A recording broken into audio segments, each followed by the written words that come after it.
नमस्कार जी, सत श्री अकाल। मैं मनीष स्टडी गार्ड इमिग्रेशन से सिडनी ऑस्ट्रेलिया ऑफ़िस से मैं आपके साथ ये वीडियो शेयर कर रहा हूँ। अम, लास्ट वीडियो में मैंने कुछ बातें कही थी कि एक डायरेक्शन नंबर 69 है, जिसके बेसिस पे ऑस्ट्रेलियन हाई कमीशन जो है आपका वीज़ा देती है या रिफ्यूज़ करती है। तो आज बात करेंगे ऑस्ट्रेलिया के रिफ्यूज़र्स के बारे में, रिफ्यूज़र्स क्यों आती हैं, क्या रीज़न्स हैं, वीज़ा ऑफ़िसर एग्ज़ैक्टली आपकी फ़ाइल में क्या देख रहा है।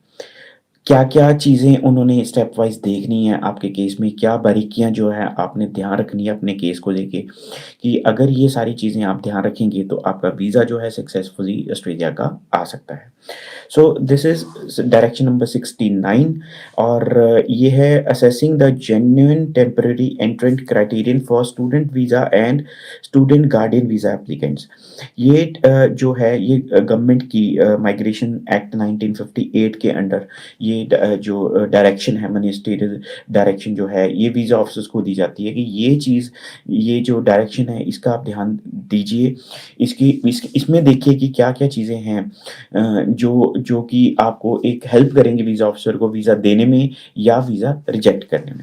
सो ये जो डॉक्यूमेंट है ये जब जीटी का प्रोसेस लाइक ऑस्ट्रेलिया में शुरू हुआ तब से है ये और ये डे बाय डे टाइम के अकॉर्डिंगली चेंजेस आती रहती हैं इसमें। तो इसमें जो स्टूडेंट वीज़ाज़ को लेके जो सारी इसमें जो डायरेक्शन में जो पार्ट 2 है जो 69 डायरेक्शन का जिसकी वजह से मेन रिफ्यूज़ल्स आती हैं। तो ये सारा इसमें दिया हुआ है कि इसमें आपका जो कोर्स के बारे में, आपकी इमिग्रेशन हिस्ट्री के बारे में, आपकी लेवल ऑफ लाइक एस्टेब्लिशमेंट के बारे में कि आप जिस कंट्री से हैं वहाँ पे आपका क्या लेवल है और ऑस्ट्रेलिया आना चाहते हैं, ये जो कोर्स करना है इसका आपको क्या बेनिफिट मिलेगा। तो ये सारी चीज़ें इसमें आ जाती हैं। तो जब भी आप कोई भी रिफ्यूज़ल लेटर देखेंगे उसमें लिखा होगा कि as per ministerial like direction number 69 section 2 या सेक्शन 3 तो उसमें ये लिखा होगा कि एग्ज़ैक्टली कि इस मिनिस्टीरियल डायरेक्शन की वजह से और ये हमने चीज़ उसमें देखी और उसमें हमें लगा कि आपका वीज़ा नहीं बनता तो आपको रिफ्यूज़ कर रहे हैं। तो यही चीज़ हम आपको इस वीडियो से बता रहे हैं कि ये मिनिस्टीरियल जो डायरेक्शन है क्या 69 और उसमें क्या-क्या है जो की चीज़ों का आपको ध्यान देना है।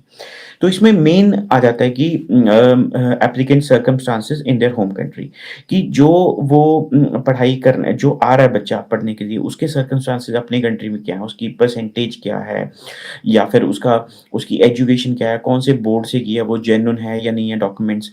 फिर वो जो है पढ़ाई अपने होम कंट्री में क्यों नहीं कर रहा और ऑस्ट्रेलिया में क्यों करना चाहता है। तो ये एक बड़ा रीज़न है कि एक रीज़न देना कि इंडिया में क्यों नहीं करना उसने पढ़ाई या अपने होम कंट्री में पढ़ाई क्यों नहीं करनी और उसकी क्या फैक्टर्स हैं जैसे कि फॉर एग्ज़ाम्पल इसमें हो सकता है कि क्वालिटी ऑफ एजुकेशन का मामला है, कि बाकी सेफ्टी का मामला आ गया, फिर कास्ट बेस्ड कोटा सिस्टम है जो इंडिया में, वो भी बातें हो सकती हैं। डोमिसाइल रिलेटेड हो सकती हैं, आपके एरिया के आस-पास कोई ज़्यादा अच्छे कॉलेज यूनिवर्सिटीज़ नहीं है, ये भी कारण हो सकता है। फिर आ गया कि लाइक जो आपके जो जो एप्लीकेंट है, जो स्टूडेंट है, उसका अपने होम कंट्री में टाइज़ कैसे हैं? फैमिली कहाँ रहती है उनकी फैमिली, कइयों की फैमिली ऑस्ट्रेलिया रहती है, कइयों की फैमिली किसी और कंट्री में रह रही होती है। तो ये भी वीज़ा ऑफिसर ने देखना है आपकी फैमिली रहती है, कि आपके पेरेंट्स कहाँ रहते हैं। उनका उनका उनके साथ आप इकट्ठे रहते हैं, ग्रैंड पेरेंट जो हैं वो इकट्ठे रहते हैं, आपके साथ रहते हैं या अलग रहते हैं। ये सारी चीज़ें इसमें लिखी गई हैं। उसके बाद आ गई economic circumstances of the applicant that would present as a significant incentive for the applicant not to return to the home country. तो ये आ गया कि जो आपके इकोनॉमिक सर्कमस्टेंसेस उसमें क्या आ जाता है कि आपकी फैमिली की प्रॉपर्टी कितनी है जी, आप के पापा जो हैं वो क्या काम करते हैं, उनकी सेविंग्स क्या हैं, ये सारी इकोनॉमिक सर्कमस्टेंसेस में आ जाता है आपकी फैमिली और आपकी इकोनॉमिक सर्कमस्टेंसेस में। आपकी फैमिली की प्रॉपर्टी बहुत है, वहाँ पर उनके पास काफ़ी लाइक सेविंग्स है, सारा कुछ है, तो ये चीज़ें आपको एक एक झुकाव बन जाता है कि यार आपने क्यों किसी फॉरेन कंट्री में रहना है, आप वापस अपनी कंट्री में चले ही जाओगे क्योंकि अच्छा लेवल ऑफ इकोनॉमिक एस्टेब्लिशमेंट आपकी कंट्री में आपकी फैमिली की और आपकी अच्छी है। तो ये चीज़ आ गई। तो ये जो सेक्शन लाइक डायरेक्शन नंबर 69 के पार्ट 2 है, उसमें सेक्शन नंबर 9 है। इसमें ये 3 पॉइंट्स हैं जो मेन कवर होते हैं। तो यही हमारे लिए मेनली जो रेलेवेंट है, तो ये मैं आपको बता रहा हूँ। इसके बाद आ गया सेक्शन नंबर अ 11। तो इसमें जो है, इसमें जो मेन पार्ट आ गया, वो यही आ गया कि एप्लीकेंट के टाइज क्या हैं ऑस्ट्रेलिया के, जैसे कि कईयों के ब्रदर सिस्टर यहाँ रहते हैं, कईयों के फैमिली मेंबर्स यहाँ रहते हैं, तो उनको लगता है कि ये बच्चा जो है अपनी फैमिली मेंबर्स या अपने रिश्तेदारों के पास जा रहा है। तो ये चीज़ क्वेश्चन पूछा जाता है कि do you have any friends और रिलेटिव्स इन ऑस्ट्रेलिया? तो इसका आंसर देना पड़ता है और उसकी सारी डिटेल भी देनी पड़ती है। तो अगर आपकी family member for example Sydney में रहते हैं, तो आप सिडनी में ही यूनिवर्सिटी चूज़ कर रहे हो, तो आई वुड रिकमेंड कि आप मेलबर्न में या किसी और सिटी में यूनिवर्सिटी अपनी चूज़ कीजिए, या फिर कम से कम नहीं तो 200-300 किलोमीटर दूर की यूनिवर्सिटी लीजिए। उससे फिर ये आप कह सकते हो कि ऑल्दो माय ब्रदर और sister is living in Australia और my relatives are living in Australia, but still I chose to study in a different location and a far away location, so that जो like मेरे को जो है एक quality education के लिए आना है, और एक पर्टिकुलर कोर्स जो मेरे को सिलेक्टेड कोर्स है, which is relevant to my previous education and future career and academic goals, उसके अकॉर्डिंगली जो मुझे कोर्स अच्छा लग रहा था और जिस यूनिवर्सिटी में अच्छा लग रहा था, मैं उसी में जा रहा हूँ, बजाय कि मैं अपने जहाँ मेरे ब्रदर रहते हैं उसके आस-पास की कोई यूनिवर्सिटी में जा रहा हूँ। तो ये सारी चीज़ें जो हैं, ये जो है सेक्शन 69 बताता है। इसके अलावा जो आ गया value of the course to the applicant's future, कि जो पढ़ाई बच्चा करने जा रहा है उसका जो it is consistent to their previous education, यानी कि वो कोर्स रेलेवेंट है और उसके प्रोग्रेशन में, जैसे आपने बीकॉम करी है, तो अगर आप एमबीए में जा रहे हैं या मास्टर ऑफ अकाउंटिंग में जा रहे हैं, तो इसमें दोनों चीज़ें कवर होगी कि आपका कोर्स रेलेवेंट भी हो गया और कोर्स प्रोग्रेशन में भी है। तो कंसिस्टेंट है, तो आपकी पुरानी एजुकेशन के अकॉर्डिंगली। और अगर आप फॉर एग्जांपल लाइक बीकॉम के बाद अगर कोई आईटी का कोर्स करना है जी, मैंने या हॉस्पिटैलिटी करना है या मैंने ऑटोमोटिव का कोर्स करना है, जो भी इर्रेलेवेंट कोर्स करना है, तो उसमें फिर इनको लगता है कि हाँ, आप जेन्युइन स्टूडेंट्स नहीं हो और आपको वीज़ा नहीं देना चाहिए। और इसके अलावा जो आ गया कि ये जो कोर्स आप करना चाहते हो उसका फ्यूचर में बच्चे को बेनिफिट क्या मिलेगा? ये बहुत बड़ा पार्ट है और ये एक बहुत बड़ा रीज़न है कि या तो आपकी जो पुरानी पढ़ाई है, उससे जो कोर्स ये रेलेवेंट है, तो आपकी पढ़ाई और करियर में आगे जाके आपको क्या बेनिफिट मिलेंगे, जो कोर्स आप ऑस्ट्रेलिया में करोगे उसके बाद। या फिर अगर आपने पढ़ाई की है, उसके बाद वर्क एक्सपीरियंस है और उसके बाद आप कोई कोर्स करना चाहते हो, तो इन्होंने ये देखना है कि आपके जो करियर में आप जॉब कर रहे थे, उसमें जॉब में क्या आपको ज़्यादा बेटर सैलरीज़ मिलेंगी या ज़्यादा बेटर आपको पोज़ीशन मिलेगी, ज़्यादा बेटर कंपनीज़ मिलेंगी। तो ये सारी चीज़ें ये देखी जाएँगी इसमें। सो इसके अलावा जो है सेक्शन 14 आ गया इसमें, जो मेन आपका रहता है कि इसमें क्या है कि पहले जो ऑस्ट्रेलिया का वीज़ा जो एप्लीकेंट है उसने कोई अप्लाई किया है, टूरिस्ट वीज़ा, स्टडी वीज़ा या परमानेंट रेज़िडेंसी वीज़ा, तो ये आपकी लाइक पिछली जो एप्लीकेशन है उसके साथ आपका क्लब ज़रूर होगा कि जो आपने पिछले पहले जो आपने वीज़ा फ़ाइल लगाई थी अगर कोई, तो उसमें आपने क्या दिखाया था और क्या रीज़न्स बताए थे।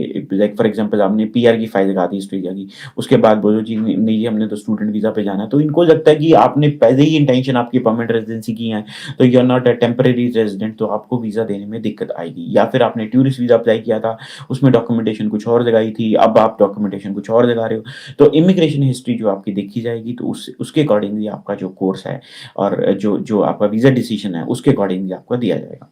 सो एविडेंस में आ गया, उसके बाद जो जीटी स्टेटमेंट की बात करें कि जो स्ट्रेट फॉरवर्ड जीटी स्टेटमेंट में इमिग्रेशन जो है, वो क्या चाहती है आपसे।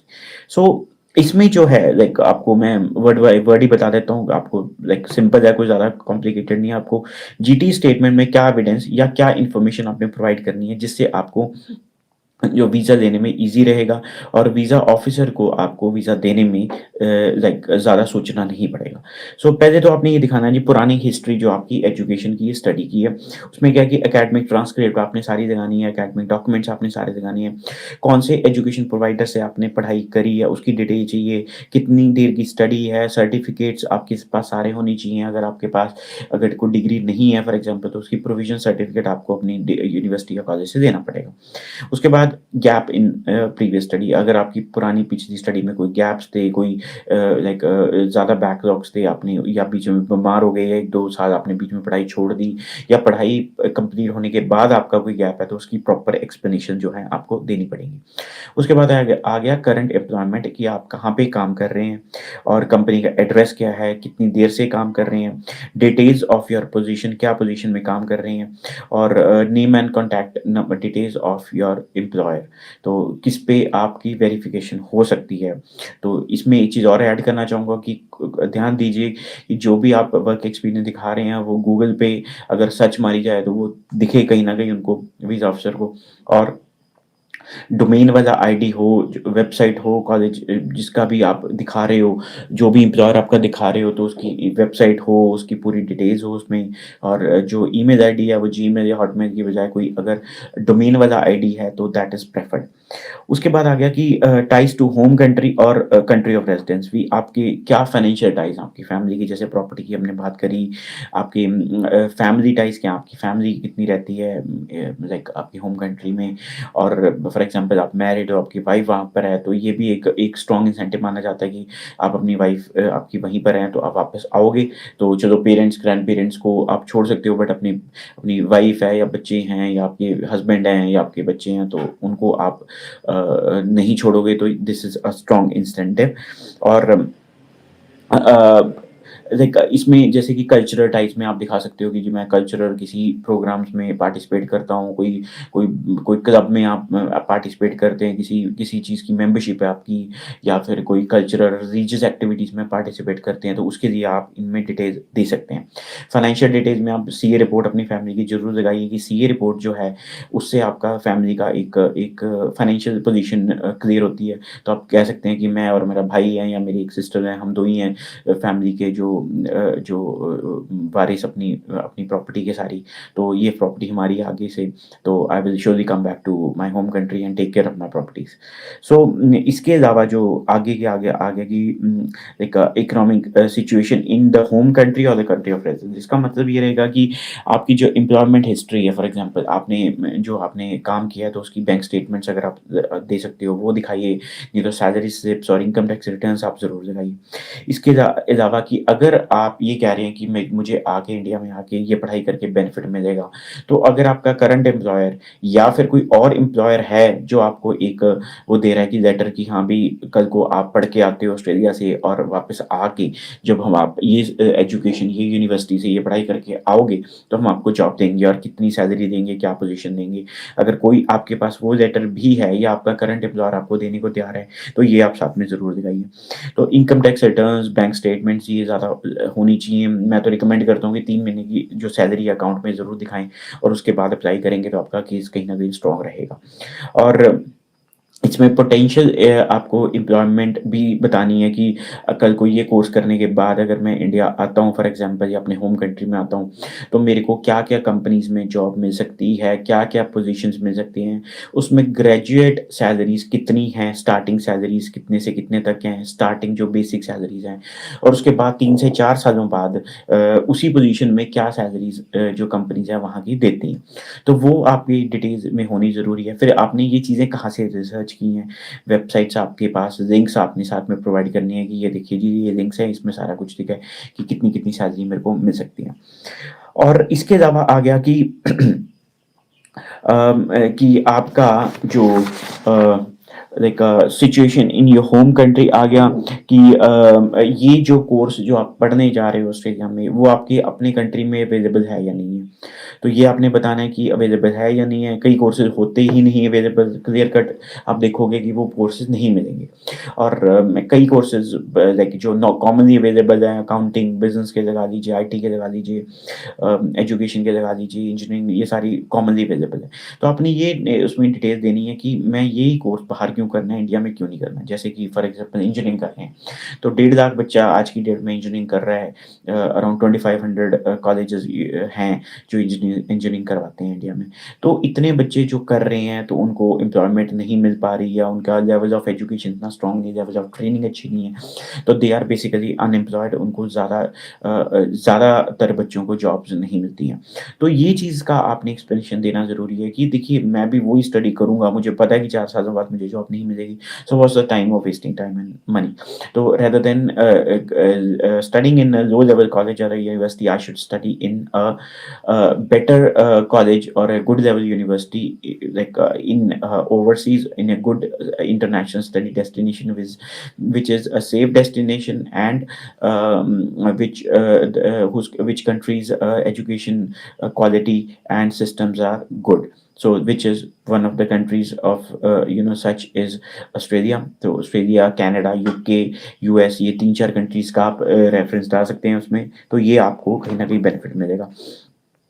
तो लाइक आपकी जो इकोनॉमिक सिचुएशन है, ties to your home countries, वही वाली बात आ गई। इसके अलावा आ गया कि टाइज़ टू ऑस्ट्रेलिया, कि अगर आपका फॉर एग्ज़ाम्पल कोई यहाँ पर कई जो लाइक आपने देखा होगा कि हस्बैंड-वाइफ हैं, एक का वीज़ा आ गया, फिर दूसरा सोचता है कि मैं भी अपना अप्लाई कर दूँ स्टूडेंट वीज़ा। लाइक मेरे को अच्छा अपनी वाइफ के पास जाने का एक तरीका ढूँढना होता है कि या तो मैं डिपेंडेंट वीज़ा लगा लूँ या टूरिस्ट वीज़ा लगा लूँ, अगर कुछ नहीं लगा तो स्टूडेंट वीज़ा लगा लूँ। तो ये चीज़ हर कोई ट्राई मारता है, काफ़ी बच्चे ट्राई मारते हैं। तो ये चीज़ का ध्यान रखिए, उन्होंने ये देखना है कि आपकी फैमिली जो टाइज़ हैं ऑस्ट्रेलिया से क्या हैं, कैसे हैं? और वही बात आ गई कि अगर सेम लोकेशन में आप अप्लाई कर रहे हैं अपना वीज़ा, तो आपको वीज़ा में दिक्कत आएगी और आपकी इमिग्रेशन हिस्ट्री है, वो भी देखी जाएगी। सो इसके अलावा जो इन्होंने देखना है that is your financial standing. तो उसमें आ गया कि आपके फाइनेंशियल डॉक्यूमेंट्स आ गई, कि आपके पास 6 मंथ्स की जो आपने फ़ीस फॉर एग्ज़ाम्पल भरी है, तो जो बाकी 6 मंथ्स की फ़ीस है वो, और 1 साल के living and travelling expenses along with your OSSC, ये आपके पास अवेलेबल है या नहीं है। तो आपका कोर्स पिछले 2 साल का है या 3 साल का है या 4 साल का है, डज़न्ट मैटर। आपको सिर्फ़ पहले साल के फ़ीस और लिविंग एक्सपेंसेस ही दिखाने हैं, इसके अलावा आपको नहीं दिखाने होते। लेकिन एक चीज़ याद रखिए, तो ये इमिग्रेशन आपको इस तरीके से भी देखेगी कि कल को अगर जैसे कि आप स्टूडेंट वीज़ा अप्लाई कर रहे हैं, 1 साल का तो आपने दिखा दिया, तो अगले साल की फ़ीस और लिविंग एक्सपेंसेस का आपके पास क्या इंतज़ाम है? तो उसके लिए जो आपके फाइनेंशियल डॉक्यूमेंट्स हैं इंडिया के या अपने होम कंट्री के, वो स्ट्रॉन्ग होने चाहिए। तो आपकी ऑनगोइंग इनकम है जो आपकी फैमिली की, वो स्ट्रॉन्ग होनी चाहिए। जैसे हम सिंगल केस में अराउंड 14 टू 15 लैक्स की इनकम दिखाते हैं, और स्पाउस केस में कम से कम 25 से 30 लाख की दिखाते हैं। तो उसमें ये होता है कि डिस्पोजेबल इनकम जो है फैमिली की अच्छी दिखाई जाती है।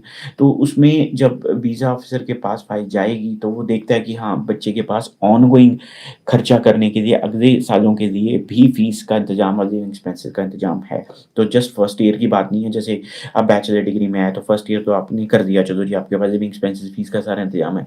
बाकी ईयर्स का क्या इंतज़ाम है? तो ये टेक्निकली कागज़ों में कहीं नहीं लिखा, बट ये आपका जब आपको वीज़ा देना है, तो ये चीज़ भी साथ में असेस की जाएगी कि ये सारी चीज़ का आपके पास जो है, वो आपके पास इंतज़ाम है या नहीं है। तो अगर आपकी पहले कोई किसी भी कंट्री के रिफ्यूज़ल्स हैं, अगर और कोई कहीं आपने फेक डॉक्यूमेंट सबमिट किए हैं, या ऑस्ट्रेलिया की पुरानी रिफ्यूज़ल्स हैं, तो ये सारी इम्पैक्ट करेंगी। ऑस्ट्रेलिया की रिफ्यूज़ल ज़्यादा इम्पैक्ट करेंगी। ऑस्ट्रेलिया की अगर आपने फ़ाइल लगाई थी स्टूडेंट वीज़ा की, और उसको ज़्यादा टाइम हो चुका है, 3-4 साल हो गए हैं, और उसके बाद आपने आगे कोई और फर्दर स्टडी कर चुके हो, आपकी आईएलटीएस इम्प्रूव्ड है, काफ़ी बेटर है आपके पिछले केस से और इस केस में बहुत ज़्यादा फ़र्क है। तो आप रीअप्लाई कर सकते हो, और सिर्फ़ तभी अप्लाई कर सकते हो अगर आप जो है अ जो आपका पिछले जो केस में पिछली फ़ाइल में कोई फ्रॉडुलेंट डॉक्यूमेंट नहीं था, या कोई ऐसी चीज़ नहीं थी जो कि आपको बैन या किसी भी प्रॉब्लम में आपको डाल सके। कई बच्चे ऐसे भी होते हैं जो फ़ाइल लगा देते हैं, उनकी फ़ाइल में फँस जाती है कहीं न कहीं, उसके बाद फिर वो विथड्रॉ कर देते हैं फ़ाइल, उसके बाद दोबारा रीलॉन्च करने की कोशिश करते हैं। That is also not considered right, क्योंकि वीज़ा अफ़सर को समझ आ रही है कि आपसे कोई डॉक्यूमेंटेशन की वेरिफ़िकेशन माँगी, या आप दे नहीं पाए, या आपके पास नहीं होंगे, तो आपने पहले अप्लाई की है वीज़ा फ़ाइल, और अगर आपका रिफ्यूज़ल नहीं है, आपने विथड्रॉ भी किया, तो वो भी आपकी जो सर्कमस्टेंसेस जो जो प्रीवियस हिस्ट्री में काउंट किए जाएँगे। तो ये सारे जो डॉक्यूमेंट्स हैं, ये लाइक मैंने है 69 नंबर, तो इमिग्रेशन की वेबसाइट से आप भी ओपन कर सकते हैं खोल के, ये पब्लिक इन्फॉर्मेशन है। तो ये चीज़ पे जिस कारण आपका वीज़ा रिफ्यूज़ किया जा सकता है, तो वो चीज़ अगर आप पह वीज़ा रिफ्यूज़ल के चांसेस नहीं होंगे। तो हमारी कंपनी ये चीज़ का ध्यान रखती है कि आपकी जो भी पॉइंट ऑफ व्यू से जो आपका केस बनना चाहिए, तो वो आपका बन रहा है या नहीं बन रहा है। तो ये सारी चीज़ें अगर आप ध्यान रखेंगे और जो भी आपका कंसल्टेंट जो है आपका केस अप्लाई करना चाहता है या कर रहा है, तो अगर वो चीज़ों का ध्यान रखेगा तो आपका जो वीज़ा है आराम से आ सकता है। हमारे ऑफ़िसेज़ चंडीगढ़, जालंधर, अमृतसर, लुधियाना, पटियाला, कुरुक्षेत्र, कैथल, नवांशहर, करनाल, पानीपत और सिडनी में ये हमारे ऑफ़िसेज़ हैं। किसी भी ऑफ़िस में आप विज़िट करना चाहते हैं ज़रूर कर सकते हैं। मैं सिडनी ऑफ़िस में बैठता हूँ। आपको वीडियो अच्छा लगा ज़रूर लाइक कीजिए, सब्सक्राइब कीजिए हमारे यूट्यूब चैनल को और फॉलो कीजिए हमारे फेसबुक और इंस्टाग्राम पेजेज़ को, ताकि आपको रेगुलर अपडेट्स ऑफ वीज़ाज़ कि किस कारण आपका वीज़ा रिफ्यूज़ होता है, किन चीज़ों का आपको ध्यान देना चाहिए वीज़ा अप्लाई करने के टाइम पे और क्या-क्या डॉक्यूमेंटेशन आपको चाहिए होगी किसी भी फ़ाइल को लेके, या कोई हमारे नए वीज़ाज़ आते हैं या नई प्रमोशंस आती हैं, तो आप ज़रूर हमारे साथ कनेक्टेड रहेंगे अगर आप हमारे चैनल्स को सब्सक्राइब करते हैं या फिर हमारा अकाउंट्स को जो है फॉलो करते हैं। बाकी कोई भी आपका क्वेश्चन है, कोई भी आपका सवाल है इस वीडियो को लेके, या कोई भी पॉइंट रह गया हो, आपको लगे हो कि ये चीज़ कवर करनी थी या कोई क्वेश्चन आपको नहीं आंसर कर पाया मैं इस वीडियो में, तो आप प्लीज़ कमेंट्स में आप क्वेश्चन लिखिए और मैं आपको विदिन 24 आवर्स रिप्लाई करूँगा। Thank you very much.